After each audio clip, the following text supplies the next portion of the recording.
시청자 여러분 안녕하십니까? 뉴스타트 3부 이어갑니다. 장마가 물러나자 폭염이 기승입니다. 대구 경북을 비롯해서 서울과 경기에도 폭염 경보가 내려졌고 전국 곳곳에 열대야도 나타나고 있습니다.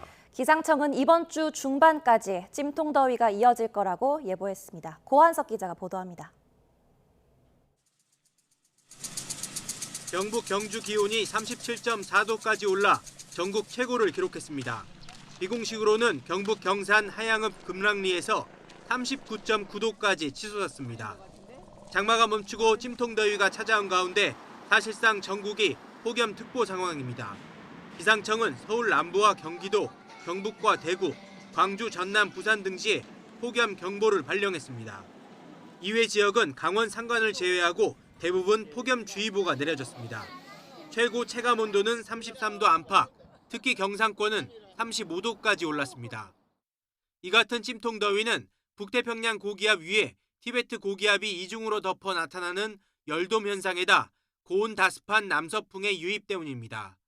밤 최저 기온이 25도 이상이면 열대야로 규정하는데 전국 곳곳에서 열대야가 나타나고 있습니다.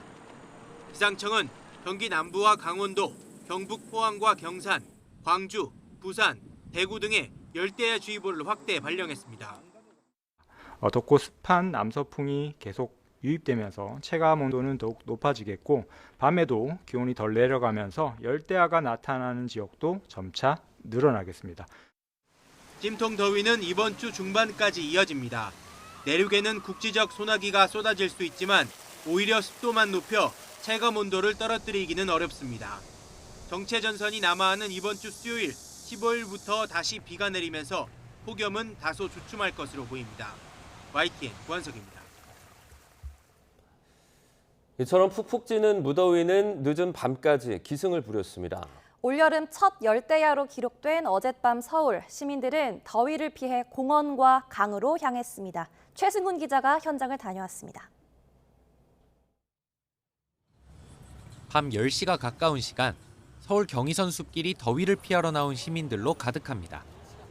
휴대용 선풍기도 목에 걸고 손으로 부채도 붙여보지만 뜨거운 밤 공기에 숨은 턱턱 막힙니다. 서울에 올해 첫 폭염 경보가 내려지며 밤까지 무더위가 이어졌습니다. 선풍기가 약해가지고 밖에서 바람이 조금만 불어도 막 잘 안 나오더라고요. 부채가 오히려 제가 힘주는 대로 바람이 나오고 선풍기보다 더 시원한 것 같아요.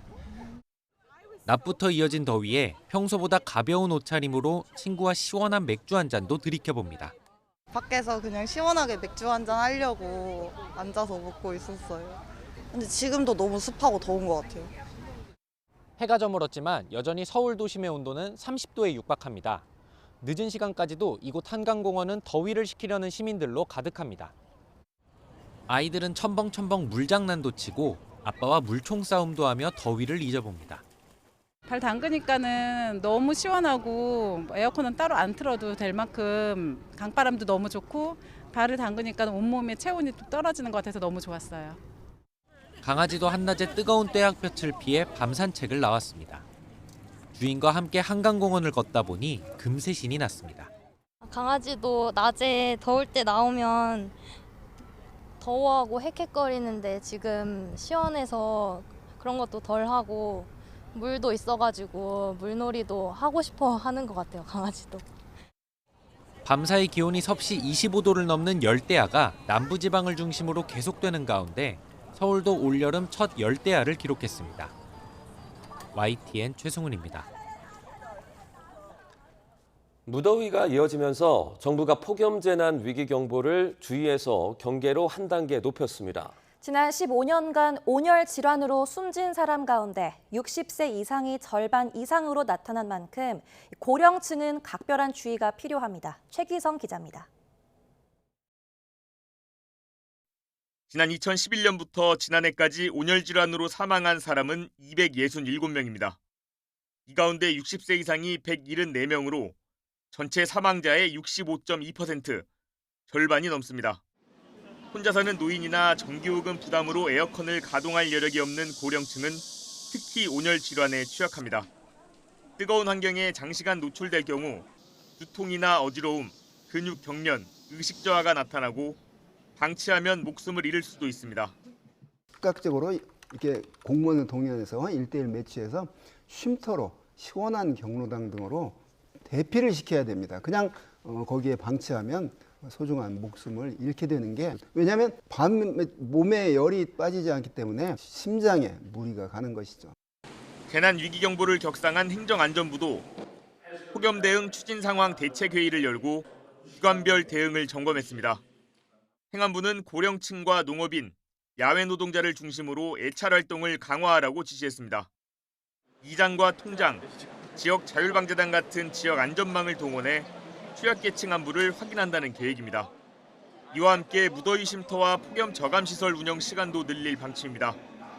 갈증을 느끼지 않더라도 물을 자주 마시고 이뇨작용으로 탈수를 일으키는 술이나 카페인 음료는 자제하는 게 도움이 됩니다. YTN 최기성입니다. 프랑스의 대표적인 상징물 파리 에펠탑이 기록적인 폭염으로 인해서 이례적으로 문을 일찍 닫는 비상 조치에 들어갔습니다. 에펠탑 운영사는 불볕더위가 이어짐에 따라서 관람객들의 안전을 위해 이번 주말 동안 오후 4시까지만 단축 운영을 하겠다고 공식 발표했습니다. 현재 프랑스 전역은 지난 5월 이후에 벌써 3번째 찾아온 역대급 폭염에 신임하고 있으며 수도 파리를 비롯한 수도권 일대에는 기상청 최고 단계인 적색 폭염 경보가 발령된 상태입니다. 중국을 향해 북상 중인 태풍 바비의 영향으로 타이완 전역에서 9천여 명이 긴급 대피하고 20개 시군의 휴교령과 휴업령이 내려졌습니다. 태풍 바비는 타이완에 직접 상륙하지 않고 비껴갔지만 북부 지역을 중심으로 시속 100km에 달하는 강풍과 함께 일부 지역에 최대 1000mm의 기습폭우를 쏟아냈습니다.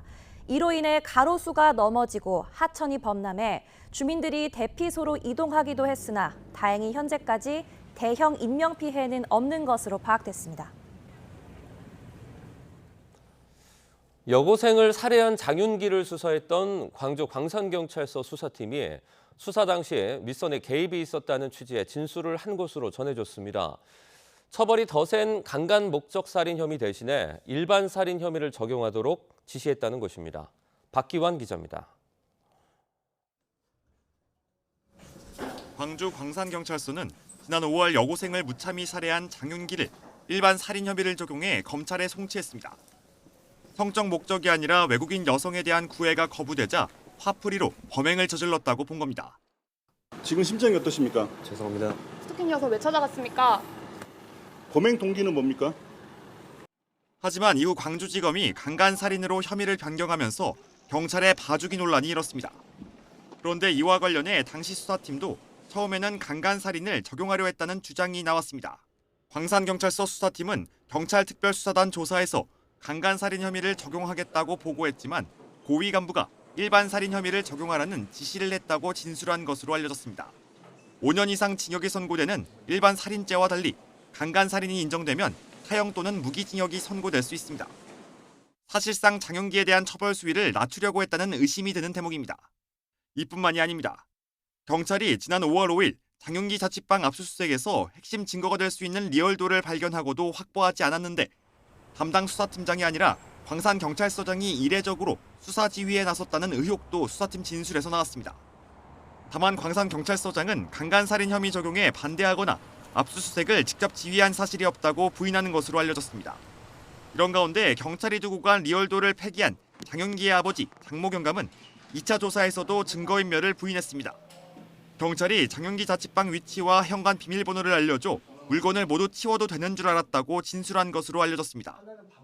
이처럼 경찰 윗선에 대한 의혹이 일파만파 번지면서 경찰특별수사단 역시 확대 개편됐습니다. 수사 인력을 27명에서 41명으로 확대하고 수사단장도 경무관급으로 격상했습니다. YTN 박견입니다.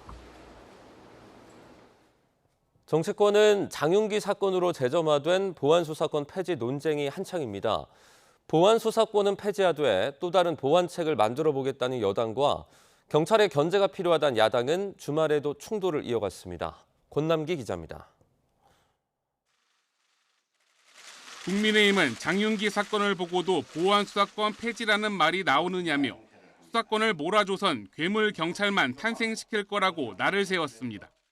결국 이득을 보는 것은 정권과 일부 권력자층이라고 생각을 합니다. 경찰을 견제할 수 없는 상황에선 결국 변호사에게 사건 맡기기 어려운 사회적 약자가 최대 피해자가 될 거란 주장입니다.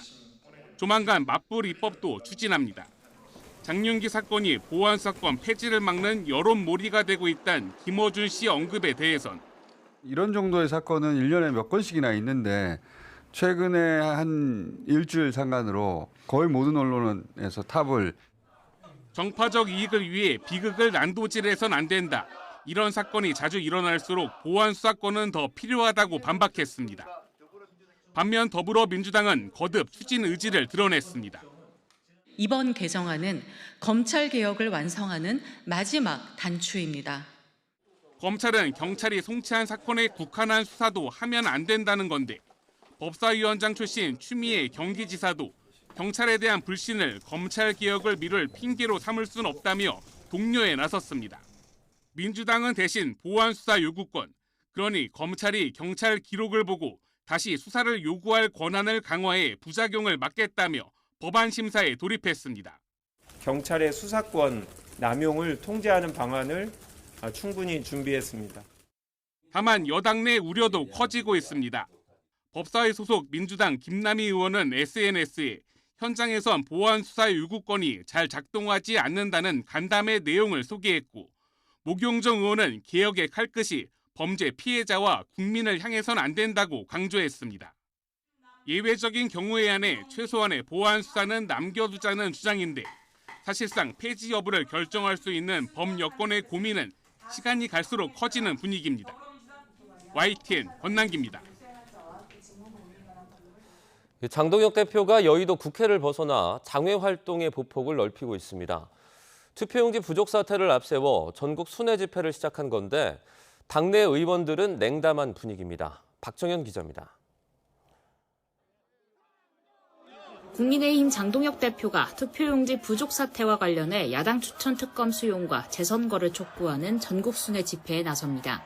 지난 8일 인천을 시작으로 부산과 광주 방문이 예정돼 있고 대구 경북 일정도 조율 중입니다. 여러분 그분과 함께 끝까지 이 길을 가야 하지 않겠습니까? 부정선거, 재선거. 출근 도장을 찍듯 홀로 찾아 손팻말을 들고 재선거를 요구했던 잠실 올림픽공원을 넘어 장애로의 저변을 넓히는 모양새입니다. 선관위 특검 추천권을 두고 여야 논의가 진전하지 못하는 상황 속에 야당 추천 특검이 필요한 이유를 강조하고 재선거 여론을 키워보겠다는 게 전국 순회 배경입니다. 기본권 수호에 대한 목소리를 제도권이 어떻게 담아낼 것인지에 대한 고민을 이어가는 것이 앞서 수차례 징계로 당내 기강 잡기를 강조한 데 이어 집회 참석으로 강성 지지층 결집에 나서며 자신을 향한 사퇴론을 불식시키겠다는 의도란 해석이 나옵니다. 다만 장 대표에 대한 부담감이나 순회 집회 성격이 부정선거 음모론으로 변질할 수 있다는 우려에 집회가 열리는 지역구 의원들은 고민에 잠긴 모습입니다.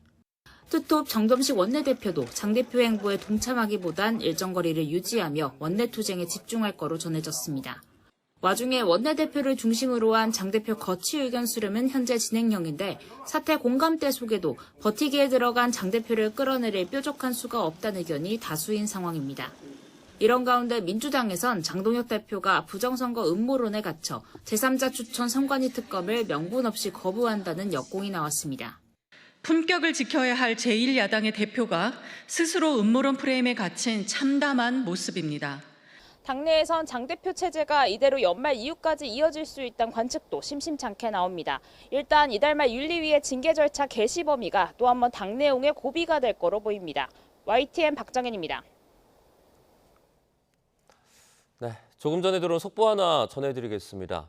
장마가 소강 상태에 들어가면서 폭염 경보가 내려진 서울에 밤사이에 올해 첫 번째 열대야가 나타났습니다. 기상청은 어제 밤부터 오늘 새벽 사이에 서울의 최저 기온이 20도 이상을 유지해 올해 첫 열대야가 공식적으로 관측됐다고 밝혔습니다. 지난해 첫 열대야가 6월 29일에 발생했던 것과 비교를 하면 12일 늦은 기록입니다. 이번 열대야는 고온다습한 남서풍이 꾸준히 유입되고 또 낮 동안 뜨거운 열기가 축적된 데다 밤사이 구름이 많아서 지면의 열이 빠져나가지 못하면서 발생한 것으로 분석이 됩니다. 관련 소식은 또 저희가 들어오는 대로 전해드리도록 하겠습니다. 더불어민주당 당권 주자들은 휴일에도 전국 각지를 돌며 당원 민심을 공략했습니다. 특히 이재명 대통령과 찰떡 궁합호흡을 맞출 여당 대표 적임자는 자신이라면서 지지를 호소했습니다. 임성재 기자의 보도입니다. 민주당 유력 당권 주자인 김민석 전 국무총리는 주말엔 경기 남부를 돌며 당원과 청년들을 만났습니다. 지금 대통령을 가장 잘 뒷받침할 인물은 자신이라고 호언장담했는데 국정 설계 과정을 함께한 만큼 철학도 비슷하다는 설명이 뒤따랐습니다. 당내에서 진행 중인 형사소송법 개정에도 보안 사건 폐지와 견제장치 강화란 방향에 동의하면서도 이 대통령이 당부한 수기 절차를 거듭 강조했습니다. 전당대회가 끝난 시점에서 검찰개혁과 경찰개혁에 남아있는 숙제들은 그때부터 다시 또 필요한 수기의 과정을 거치겠습니다. 반면 정청래 전 대표는 이 대통령을 끝까지 지킬 사람은 본인이다. 오직 민심과 당심만 보고 가겠다며 이 SNS 여론전에 나섰습니다. 당권 경쟁자들이 자신을 마치 반명처럼 규정하는 것에 대한 반박 차원으로 풀이됩니다. 충청을 찾는 등 현장 행보에도 분주했는데 오송 참사 분향소를 찾는가 하면 당의 어른인 이해찬 전 총리의 묘역을 참배하기도 했습니다. 다크호스로 불리는 송영길 의원은 당 핵심 기반인 호남 행보를 사흘째 이어가며 당심 공략에 공을 들였습니다. 호남은 자신의 뿌리라며 남다른 애정을 표시하는 동시에 정부와 당을 잇는 든든한 중재자가 되겠다고 약속했습니다. 당이 너무나 소중한 이재명 정권 4년을 허투루 보내서는 안 되니까 국회 차원에서 도우시면 돕도록 하겠습니다. 역시 이번 당권에 도전하는 고민정 의원의 경우 당 취약 지역인 영남에서 이딴 당원 간담회를 열며 지지를 호소했습니다. 다만 당권 주자들의 숨가쁜 행보와는 달리 선호 투표제 도입 여부가 핵심인 전당대회 규정 논의는 개파 간 이견으로 여전히 공전 중입니다. 당 전당대회 준비위에선 선출직 청년 최고위원제 도입을 강조하며 최고위에 조속한 심의 의결을 촉구했습니다. 앞서 전대준비위가 문제없다고 판단한 선호투표제에 대한 존중도 당부한 것으로 보이는데 김 전 총리 역시 이번 주말을 넘겨서는 안 된다며 조속한 최고위 처리를 요구하고 나섰습니다. 정식 후보 등록 일정이 임박한 만큼 전당대회 룰 세팅을 위한 시간은 꽤 빠듯한 편인데 곧 소집될 최고위가 분수령이 될 전망입니다. YTN 임성재입니다. 이재명 대통령이 북대서양 조약기구 나토 정상회의 참석과 몽골 국빈 방문 등 3박 5일간의 정상 외교 일정을 마치고 어젯밤 귀국했습니다. 나토 방산시장 진출을 위한 발판 마련과 또 자원 부국인 몽골과 추진한 포괄적 경제 동반자 협정 협상의 원칙적 타결이 핵심 성과로 꼽힙니다. 강진원 기자의 보도입니다. 몽골 방문 마지막 날, 이재명 대통령이 몽골 최대 명절인 나담 축제 개막식에 공식 주빈으로 참석했습니다. 몽골의 자유와 독립을 기리는 국가적 행사에 우리 정상으로는 처음으로 초청된 겁니다.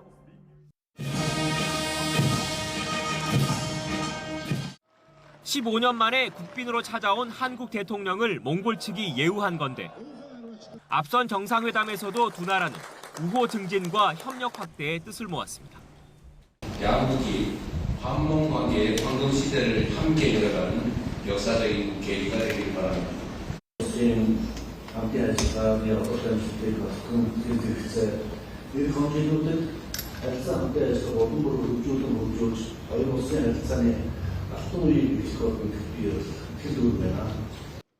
특히 한 몽골 포괄적 경제 동반자 협정, 세파 협상의 원칙적 타결에 이른 게 주요 결실로 꼽힙니다.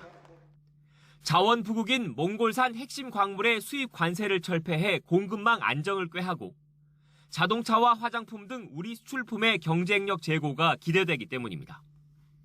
북한과도 우호 관계를 유지하는 몽골 측으로부터 남북 관계 개선을 위해 필요한 역할을 하겠다는 약속을 끌어낸 건 역시 수확 가운데 하나입니다. K방산 세일즈의 방점이 찍혔던 나토 정상회의에선 전 세계 국방비의 55%를 차지하는 나토 방산시장 진출에 물꼬가 트였습니다. 연간 15조 원 규모로 예상되는 나토 공동 조달 시장에 우리 기업도 안정적으로 참여할 수 있도록 제도적 기반을 마련하기로 했습니다. 나토 사무총장 면담 계기에 양측은 한 나토 조달 기본 협정 체결을 위한 협상 개시를 발표하였습니다. 나토 회의를 계기로 젤렌스키 우크라이나 대통령과 첫 정상회담도 열렸는데 이 대통령은 살상 무기를 제외한 1억 달러 규모의 지원 의지를 밝혔습니다. 반갑습니다. 러시아군을 돕다가 우크라이나군에 붙잡힌 북한군 포로 문제는 당사자들의 자유의사와 국제법, 인도주의 원칙을 존중해 해결하기로 했습니다. 지난달 G7에 이어 3주 만에 다시 만난 트럼프 미국 대통령과는 미 군함의 국내 기업 건조 방안을 협의하고 이 대통령의 방미를 추진키로 했습니다. 나토 방산 시장의 높은 진입 장벽과 핵심 광물 공급처 다변화의 중요성을 고려할 때 이번 순방 성과가 적잖다는 평가가 나옵니다. 다만 당장 가시적인 최종 결과물이 도출된 건 아닌 만큼 치밀한 후속 협의는 숙제로 남았습니다. YTN 강준원입니다. 이달 말 세법 개정안 발표를 앞둔 정부가 부동산 보유세와 거래세를 함께 손질하는 세제 개편 가능성을 내비쳤습니다. 공급과 매물 부족 속 집값과 전세가가 함께 치솟으며 시장 불안이 커지는 가운데 주택 보유자들도 촉각을 곤두세우고 있습니다. 차유정 기자입니다. 서울 성동구의 공인중개사 사무소 밀집 상가. 최근 들어 1주택자 등의 상담 문의가 부쩍 많아졌습니다. 지금 가지고 있는 주택을 계속해서 보유하는 게 나을지 아니면 처분을 하는 게 좋을지, 처분을 하면 어떤 타이밍에 좋을지 그런 세금 문제라든지 그런 상담을 계속 꾸준해서 늘고 있는 상태입니다. 대대적인 세제 개편을 앞두고 서울 부동산 시장에선 눈치 보기 흐름이 짙어지는 모양새입니다. 다주택자 물건 감소 여파와 함께 매도자들이 관망에 들어가면서 서울 아파트 매물은 1년 전보다 20% 가까이, 다주택자 매물이 풀렸던 5월 초와 비교하면 두 달 새 11% 넘게 줄었습니다. 다만 서울 집값은 공급 부족과 더 늦기 전 내 집 마련을 하려는 영끌 수요가 몰리며 중저가 지역 위주로 매매와 전셋값이 함께 오르는 양상이 계속되는 상황. 하반기 부동산 시장의 주요 변수로 꼽히는 세제 개편 시점이 다가오는 가운데 구윤철 부총리는 부동산 보유세와 거래세를 함께 손질하는 방안을 검토하겠다고 밝혔습니다. 보유세와 거래세 두 가지를 모두 건드리는 것이 맞느냐는 질문에는 두 가지가 밸런스를 이뤄야 한다는 차원에서 함께 보고 있다고 답변했습니다. 현재까지 종부세 등 보유세는 초고가 주택 보유자 등을 대상으로 어떤 방식으로든 강화하는 방향의 방점이 찍히고 있습니다. 거래세 성격의 양도소득세도 정부가 강조해온 실거주 중심 과세 원칙에 따라 실거주하지 않는 1주택자의 장특공제 혜택을 줄여 세금을 강화할 거란 관측이 유력합니다. 일각에선 보유주택에 따른 세금 부담이 커지면 고령층 등을 중심으로 일부 매물이 시장에 풀리는 효과는 있을 거라고 말합니다. 다만 경험적으로 봤을 때 매도자들이 오히려 버티기를 할 가능성이 크고 보유세 등 강화는 결국 집값 상승으로 귀결된다는 반론도 만만치 않습니다.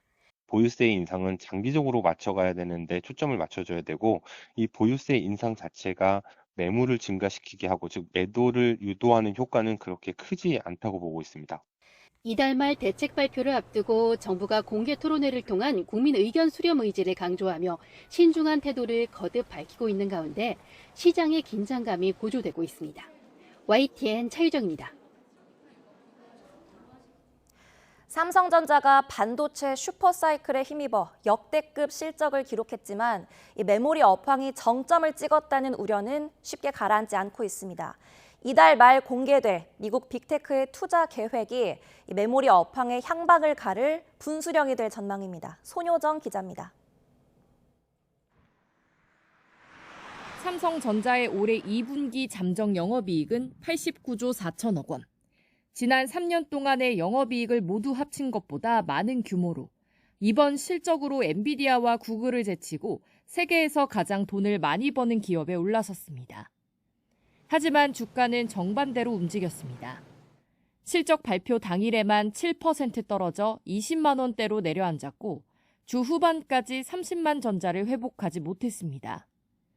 시장은 지금보다 앞으로를 더 우려했습니다.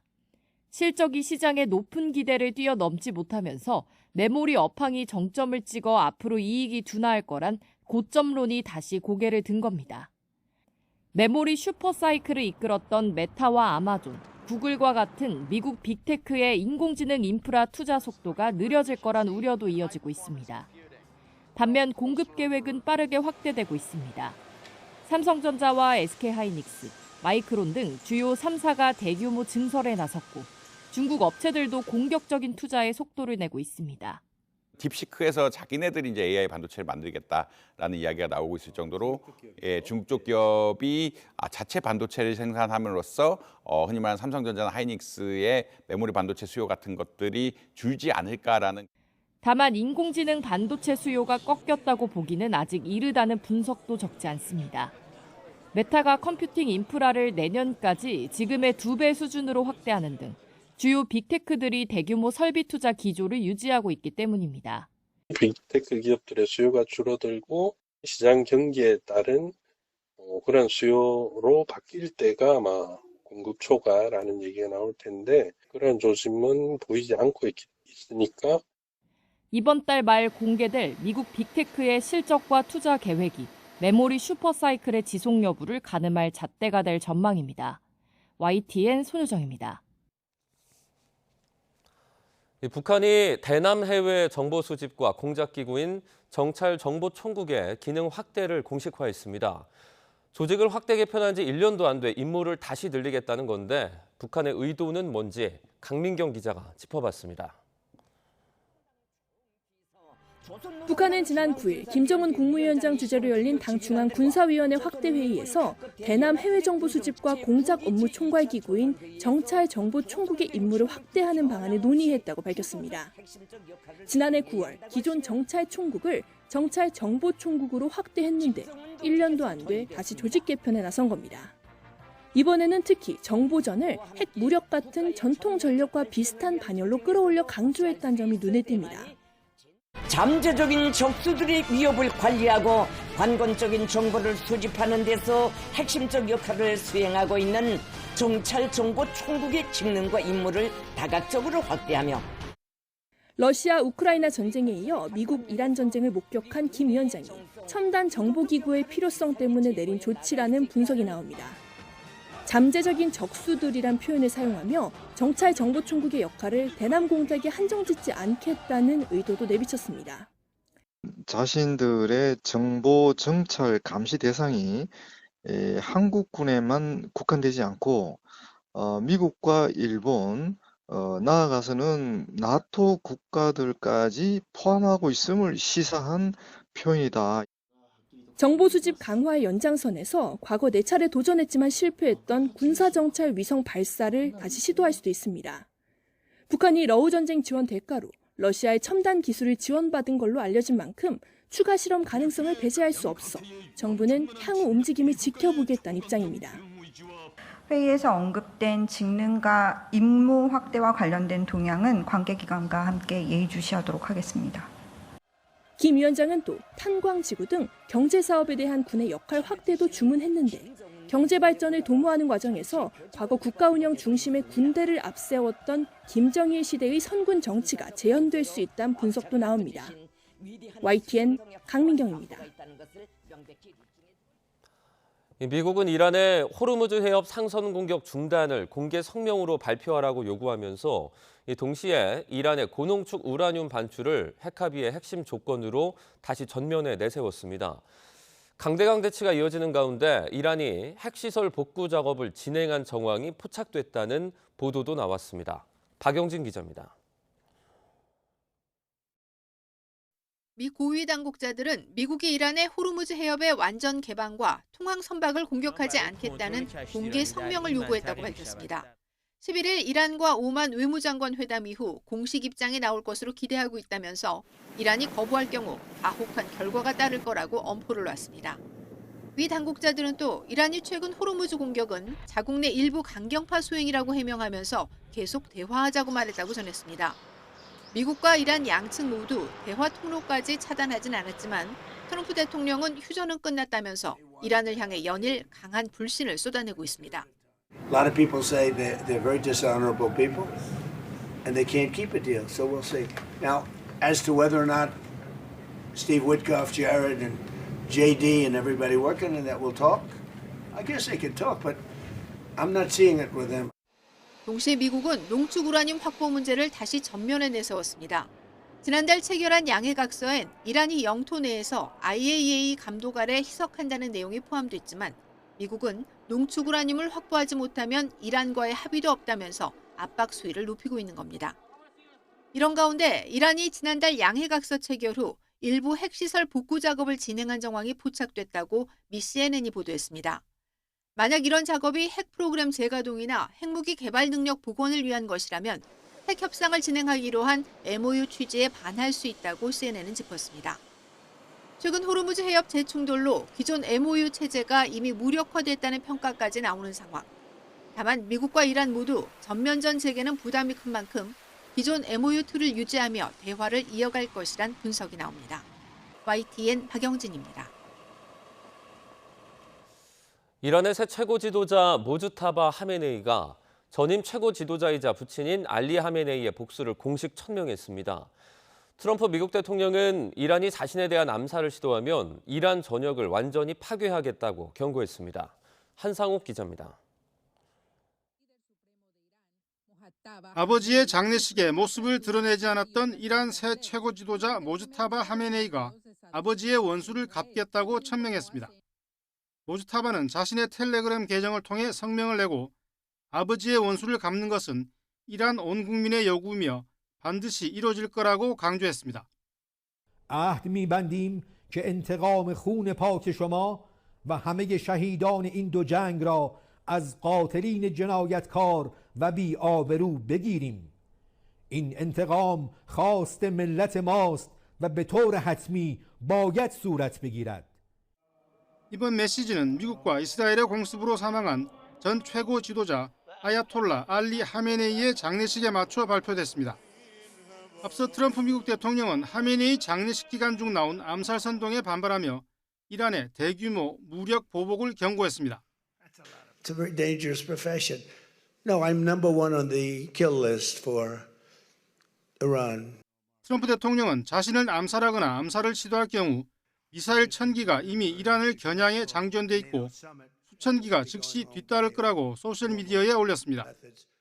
이어 명령은 이미 내려졌고 미군은 1년간 필요하면 연장도 가능한 기간에 완전히 몰살하고 이란 전 지역을 완전히 파괴할 준비와 의지, 능력을 갖추고 있다고 덧붙였습니다. 최근 미국과 이란이 호르무즈 해협 통제권을 둘러싸고 다시 무력 공방을 주고받은 가운데 두 나라 지도자가 잇따라 무력 사용 가능 메시지를 내면서 다시 긴장감이 고조되고 있습니다. YTN 한상욱입니다. 그동안 제한적으로만 감상했던 해원 신윤복의 걸작 미인도를 이제 언제든 볼 수 있게 됐습니다.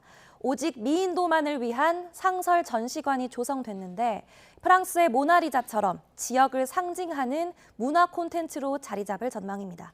김근우 기자가 보도합니다.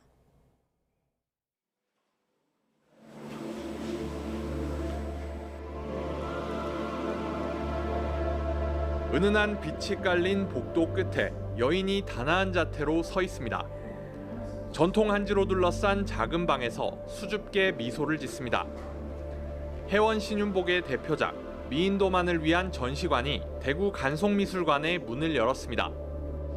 작품과 눈을 맞추며 깊이 교감할 수 있도록 작고 어두운 방에서 소규모로 관람하도록 했습니다. 당시에 미인도를 봤을 때도 문방이라고 하는 한옥 안에서 방 안에서 봤을 가능성이 좀 높고 그래서 그 방을 추상적으로 개념적으로 저희가 공간을 구현을 안에다 했고요. 미인도는 보존 문제로 제한적으로만 전시해 직접 볼 기회가 많지 않았습니다. 언제든 볼 수 있는 상설 전시관이 생긴 건 이번이 처음입니다. 보존을 위해 가끔 복제본으로 바꾸지만 최대한 긴 시간 진본을 전시할 예정입니다. 프랑스의 루브르에 가면 언제나 모나리자를 보실 수 있듯이 이제 대구 간송미술관에 오시면 언제나 미인도를 감상하실 수 있으십니다. 그렇기 때문에 앞으로는 저희 미인도가 우리 대구시의 대표 콘텐츠가 되도록 대구시와 간송미술관은 관광 프로그램이나 공연과 연계해 미인도를 지역 핵심 문화 콘텐츠로 키워나갈 계획입니다. YTN 김근우입니다. 오늘 새벽 1시 40분쯤 대전시 동구 신흥동에 있는 아파트 지하 주차장에 세워진 EV6 전기차에서 불이 났습니다. 당시 차량엔 아무도 없어 다친 사람은 없었고 불은 다른 차량으로 번지진 않은 것으로 조사됐습니다. 소방당국은 차량 배터리에서 불이 시작된 것으로 보고 질식 소화포를 이용해 불을 끈 뒤 정확한 화재 원인을 조사할 방침입니다. 어제 오후 5시 20분쯤 제주 서귀포항에서 SUV 차량이 바다에 추락했다는 신고가 접수됐습니다. 출동한 119 구조대는 해상에 떠있던 차량의 문을 열고 차 안에 있던 70대 여성 1명을 신고 접수 9분 만에 구조했습니다. 여성은 응급처치를 받은 뒤 병원으로 이송됐으며 생명엔 지장이 없는 것으로 전해졌습니다. 경찰과 소방당국은 방파제에서 낚시를 위해 차량을 운행하던 중 바다로 추락한 것으로 보고 정확한 사고 원인을 조사하고 있습니다. 이른 오전부터 서울 도심에서는 이색 스포츠 대회가 열렸습니다. 호수를 헤엄치고 123층 높이의 계단을 오르며 한계에 도전한다는데요. 현장에 YTN 이슈 리포터가 나가 있습니다. 문상아 리포터. 네, 잠시 석촌호수에 나와 있습니다. 네, 대회가 시작됐습니까? 네, 그렇습니다. 20분 전 수영 종목이 시작되는데요. 평소 산책 코스로 사랑받는 이곳은 오늘만큼은 열정 가득한 경기장으로 탈바꿈했습니다. 선수들은 양팔로 호수를 가르며 치열한 경기를 펼치고 있는데요. 수영 종목을 끝낸 후에는 123층 높이의 계단을 올라가 한계에 도전하게 됩니다. 네, 그럼 대회를 앞둔 참가자의 이야기 먼저 들어보시죠. 앞에 출발한 발도 담가보고 수영도 해보고 이렇게 높은 빌딩을 올라갈 수 있는 계기가 별로 없는 것 같아서 이제 에이지에서 10등 안에 들 수 있게 열심히 한번 해보려고 합니다. 화이팅! 아쿠아슬로는 롯데타워와 석촌호수에서 펼쳐지는 이색 스포츠 대회도 올해는 역대 최대 규모인 950명이 참가합니다. 참가자들은 호수를 2바퀴 돌며 총 1.5km를 수영한 후 2,917개의 계단을 오르며 한계에 도전하는데요. 안전을 위해 철인 3종 협회에 등록한 선수들만 참가 가능하며 작년 대회 우승 기록은 남녀 각각 44분 25초, 53분 18초입니다. 대회장은 선수들의 열정과 응원을 나온 가족들의 따뜻한 마음으로 가득한데요. 한편 롯데는 송파구청과 함께 호수 수질 개선을 위해 노력하고 있으며 수질 환경 기준 대부분 항목에서 1등급 판정을 받았다고 밝혔습니다. 네, 선수들의 뜨거운 열정과 도전을 응원하겠습니다. 지금까지 잠실 석촌호수에서 YTN 문상아입니다.